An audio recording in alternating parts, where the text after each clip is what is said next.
Welcome back to another episode of Harmonious at Lunch, the show that fuels your business success. I'm Brandon Gano, your host and guide through the world of harmonious business growth. Today, we're unlocking powerful strategies with industry experts to help your business thrive. If you're a business owner, entrepreneur, or executive, you are in the right place. Join me and our incredible guests today on the journey to clarity, growth, and success. It is time to revolutionize your approach to business. Let's dive in with another episode of Harmonious at Lunch. Welcome back into some more bite-sized business advice. And today's episode is a topic I know absolutely nothing about. And those are actually my favorite episodes because I get to learn with you, the listener, and hopefully pick up a few tricks. We have an awesome guest today, John Horn. We're going to talk about how to grow your business with Google Ads. John, welcome to the show and thank you for being here. Brandon, thank you so much for having me. So I hope you don't know nothing about Google Ads as well, but I don't think you would be here if that was the case. So tell me, give me the Google Ads 101 before we dive in here. What do we absolutely need to know or keep in mind for this conversation? Absolutely. I think the most important thing, if you're a business that's considering using Google Ads or even is using Google Ads, is separate from, before we get into all the weeds of, campaigns to run and stuff like that, is what does success look like to you? And this is true for any advertising campaign, marketing strategy you're going to run, and true in the Google Ads side of things, which is, all right, so what numbers do we need to achieve to make this a profitable channel for us? Are we looking for, direct response? Are we looking for leads to come in the door? Are we looking for sales through our website? What type of return on ad spend can we afford? What type of cost per lead can we afford? Things like that. So that before you even spend $1 on Google advertising, you can have a sense for how you're going to measure whether or not what you do is successful. And then also, ideally, when you have some of those expectations in place, you can either do the research yourself or work with somebody like Stub Group who understands the platforms and can tell you, are these expectations that you have realistic? If you come to me like, hey, I need $1 per lead and I'm an HVAC company, selling in a broad area, I'm going to be like, that's never ever going to happen. Like this is not an option with what clicks cost and conversion rates and so forth. Versus if you come to me and say, hey, $400 cost per lead in this particular area, and we run the numbers and say, okay, hey, we might be able to do that. Then that's the important first step for getting into something like Google Ads. Logically, that makes a ton of sense. In reality, though, I rarely meet business owners, and we're talking of all sizes, that have those numbers in place. I assume you help people through that. How do you start to gather that information with your clients before even talking about what the ads are going to be? Absolutely. Yeah, a lot of conversations like that. And obviously it depends too if it's an established business versus a new business. Obviously a new business doesn't have access to that data yet. But for established businesses, we have a lot of conversations about things like lifetime value. Okay, are your customers one-time customers? They purchase one thing and then they're gone? Or are you seeing them be repeat business? If that's the case, great. What's that lifetime value? How often on an average do they come back? And we might even sometimes we'll dig into the numbers with them, or at least kind of point them in the right direction of trying to figure out things like that. And then also taking a look at things like, okay, well, you had X number of leads that came in the door last month. You turned that into X number of clients. Great. That tells us what your conversion rate is. So presumably if we could drive more leads that are of a similar quality as what you've been getting, then we should be able to continue to see roughly these conversion rates, I should say. This is what that cost per lead could look like, that cost per acquisition could look like. And really walk with them through those things. Like you said, rarely do you get to a place of perfection where you know everything and have everything squared away, but at least having some parameters going into advertising, I think, is important. Yeah, that makes sense.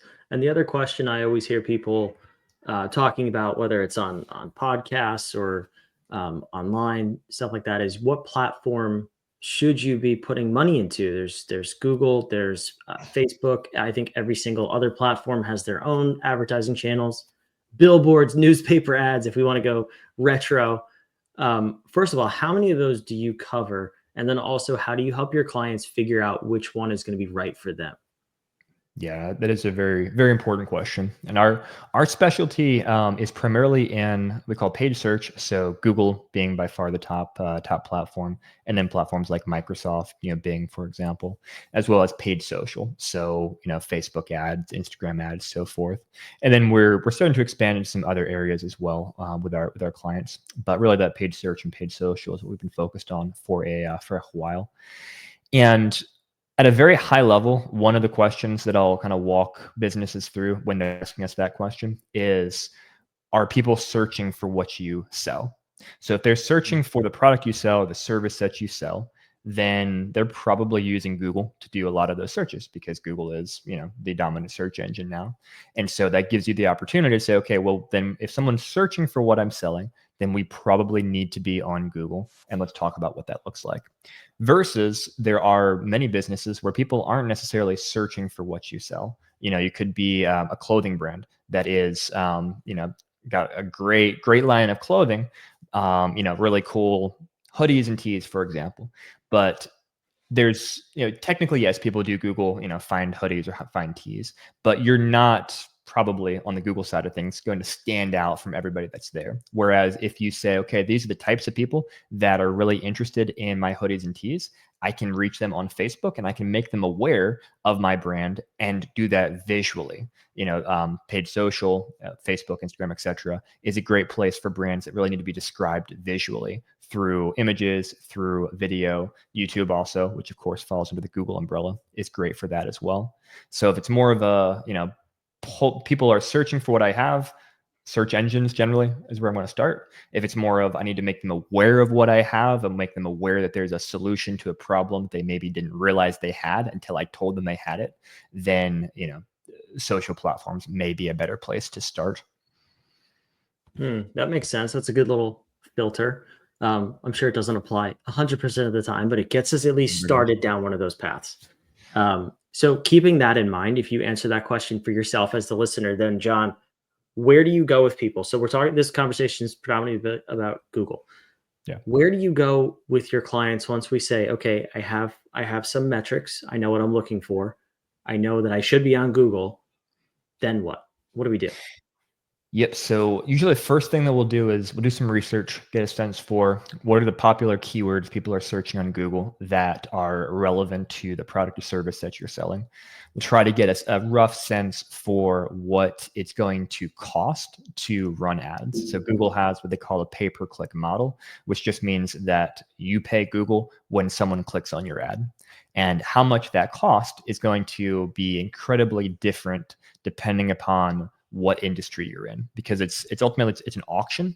And so what you are willing to pay and what your competitors who are trying to show up at the same time are willing to pay are going to dictate costs. So for example, if you're a personal injury lawyer, those could be some of the most expensive clicks out there. You could spend literally $300-$400 for just someone clicking on your ad, not becoming a lead, just literally clicking on your ad.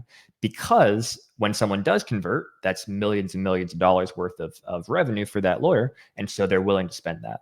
Whereas, if you're selling a $5 toy on Amazon, obviously you can't pay $400 for that click. You could pay maybe 10 cents or 5 or something like that. And so we'll try and get a sense for, okay, what are the cost per clicks, generally speaking, in the for the keywords we're going to target for you, and then kind of put an initial plan in place of, all right, this is the lowest hanging fruit, the types of searches that are most relevant to you. And usually we start with that, because if you can't convert that type of traffic on your website, then you're not going to be able to convert, higher funnel, colder traffic. So we want to start with what should convert best and see how it performs and see what changes potentially need to be made to the website side of things as well. Creating landing pages, improving processes, changing offers to get the highest possible conversion rate, and then expand from there. Okay, if we tap out that audience, great. Let's move on to other keywords that maybe aren't quite as relevant, but still relevant enough that we should test and see if we can get a good conversion rate, and then kind of work your way up from there. And then eventually you'll often get beyond just, kind of keyword campaigns and into things like YouTube and other, awareness generation campaign types that Google offers. Yeah, I'm curious about if an ad is converting from the standpoint of clicks, like they're liking that messaging, but if the website's not converting or whatever that next step is not converting, what does that process look like for you to go and help that client say, okay, we need to either rebuild a website or completely change the messaging? How do you tackle that? Because that to me seems like way bigger and much harder of a project than maybe just getting an ad wording correctly. It's definitely a harder project. You're 100% right. And there's a couple of ways that we go about it. First, to really try to identify that, we spend a lot of time looking at what are people searching when they click our ads to get to the website, and identifying kind of what a benchmark conversion rate should be.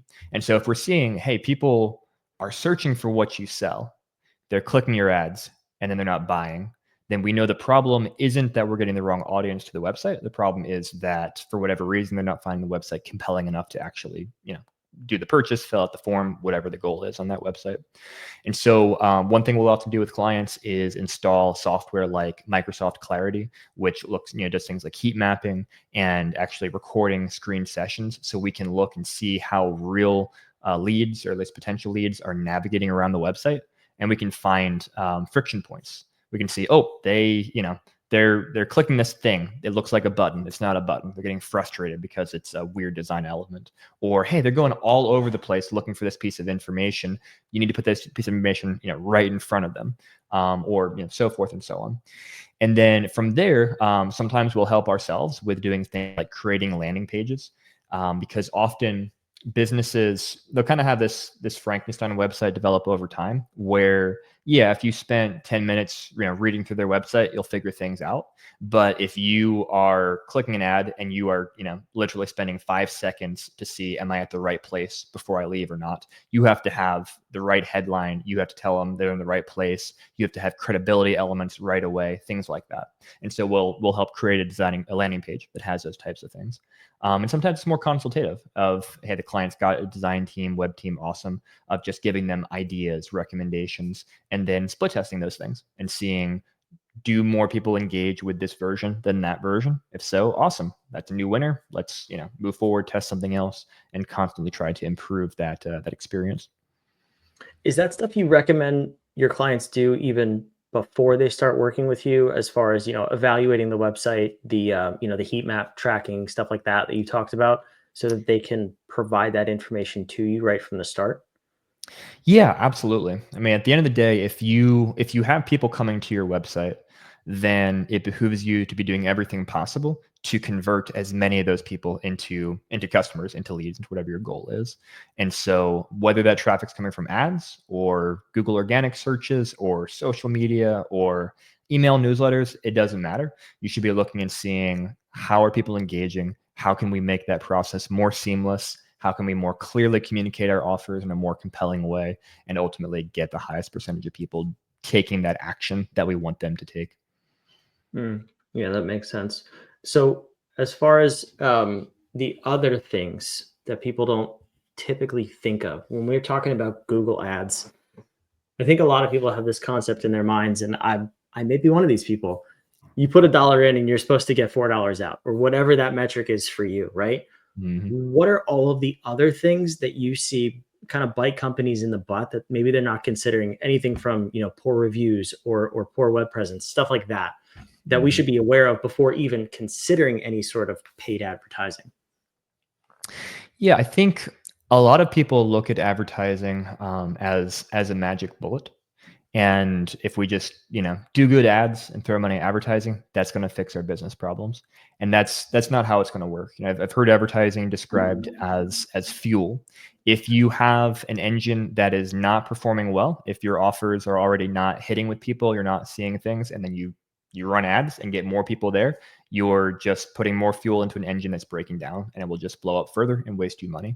Whereas if you've got something that's moving really well, and it's a well-oiled machine and people like what you're offering, and then you just get more people coming by pouring that fuel onto the fire via advertising, then you are going to fuel your sales and fuel growth there. And so it's really important. Some of the things you mentioned there, super important. Your online reputation. A lot of people these days are going to, Google for reviews of you, for example, before they decide to trust you and reach out. And so you can have the best ad in the world, but then if I go and Google, fill in the blank company name reviews, and I see a bunch of 1-star reviews, and you haven't responded to those reviews in a professional manner, explaining why those reviews are there, etc., then I'm probably not going to purchase from you. And that means you're wasting ad spend getting my attention to begin with. So reputation's important. Just having a website that works. the number of times someone will come to us to hire us and we'll be on their website and be like, did you know this link's broken? And like a common one I see often is, it's so simple, but it's devastating, is contact forms that aren't actually sending lead information to anyone. And we've seen this countless times where, and we'll have a conversation with the client, be like, hey, we got you this many forms. And like, no, you didn't. And then we'll dig into things with them. Like, well, okay, you're not getting the forms because you don't have your email address there, or you have, your web developer's email address there, and he's Denver checks his email or whatever. So some of the most simple things have the biggest impact, I think, on business. And you just gotta do the hard work of the basics of checking things, testing things, looking at things from a customer perspective, and finding those friction points that you can solve. That's often the hardest thing to do, is looking at it from somebody's eyes who doesn't know you, especially if you've been doing it for a long time. I've seen that before. Okay, so that's the horror stories a little bit. I'm curious to hear about maybe a really positive story. What was whether it was a company you've worked with or one that you've seen that had just a really good strategy that included Google Ads, but their overall marketing and brand strategy was just on point and they had incredible success. I'd love to hear from your perspective. What are those tiny little nuances that really made them succeed above what normal success might look like? Yeah, one client comes to mind. I think they're currently on the Inc. 5000. I can't share their name just to privacy NDA realities, but we've been working with them for a long time. I think since 2016 is actually when we started working with them. And back when we started working with them, they were a relatively small company. The owner of the company was taking sales calls and was our point of contact on the marketing side and so forth. And they've done a fantastic job of what you mentioned, of building a really solid business that has high quality product, which means they then get a great reputation in the industry, great reviews from people trust them. And that has just kind of snowballed over time. And then from the marketing side of things, we've been able to make sure that they're dominant. So when you are searching for the type of product that they sell, they're always going to be there. They're always going to be coming up, and people are able to find them through that. And then as they research them, look for reviews, work through their website, talk to their sales team, they do a great job of actually completing the sale. And like I said, they're now the Inc. 5000, and they've just seen tremendous growth. Their owner is definitely not still on sales calls at this point. They've got sales teams galore, but they've still done a really good job of training their people, of bringing high caliber people on board. So even while they've scaled and tremendously increased, both how much money they're making as well as how much they're spending on the advertising side of things, they still worked really hard to have quality processes and team members on board.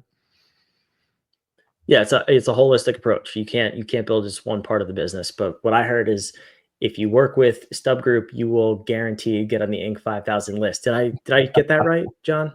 Oh boy. Something like that. Loosely translated, my words, not his. Okay. Full disclosure, John, I appreciate this. This is like I said in the beginning, it's an area I know nothing about, but keeping all of this in mind, it's really so much more than $1 in, X number of dollars out. It has to be a strategy that you put in place, and very calculated if you're going to go down the route of spending money to acquire customers. So please, my advice is reach out to a professional. We have one right here. If someone wants to do that, John, where should they go to reach out to you and work with you? Our website's the best place, stubgroup.com, and go to stubgroup.com/free for some free resources you can download to give you kind of more info, more ideas in the Google Ads journey. I love it. Awesome. John, thank you so much for being here and shedding light on this very complex topic of Google Ads. Thanks so much for having me, Brandon. For those of you watching and listening, the links are all down below. You can go connect with John. Thank you for listening. We'll see you back on tomorrow's episode of Harmonious at Lunch.